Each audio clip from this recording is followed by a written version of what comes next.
And welcome back. Time for this week's Capitol Report with Pat McGuigan of CapitolBeatOK.com. Pat, you've pointed out that September 30th, next Friday, will mark the first anniversary of the stay of execution granted to Richard Glossip. A lot has happened since that dramatic reprieve, and there's still more to come. Your thoughts on this? Well, State Question 776 would put the death penalty into the Constitution. It's already constitutional under state law and federal law. It's superfluous. It's an example of cluttering up the Constitution because any method of execution would still be subject to federal review. That's our system. So that's my view on that. I am now, as I've shared with viewers before, I'm one of those conservatives like Mark Hyden and others with conservatives concerned about the death penalty that I don't support it anymore.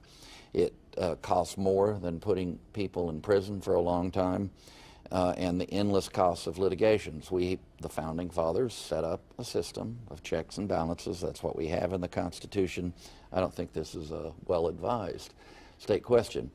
I actually am a member now of the Oklahoma Coalition Against the Death Penalty. That's quite an evolution from McGuigan. We are in this era where we're going to wind up having a 2-year, in effect, stay of all executions in Oklahoma.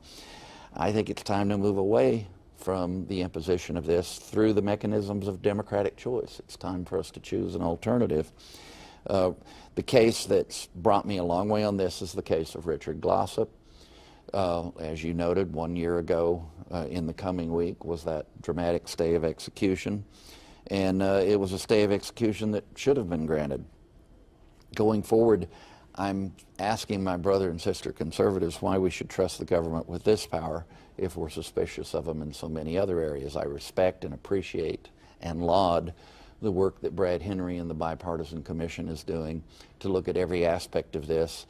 We'll probably have a report from them early next year. Public opinion is shifting.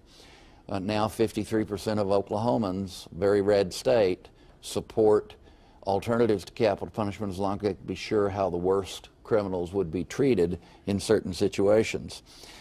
Costs, the cost, how many times can I say that, of trying to implement these? 156 exonerations across the nation in recent decades, 10 of them in Oklahoma.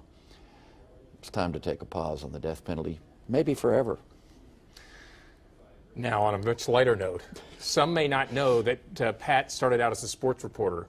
Quickly put on your sports pundit hat and predict how many games are the Sooners going to win, how many the Cowboys going to win.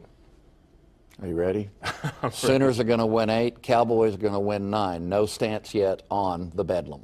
Okay, we'll get you later on that.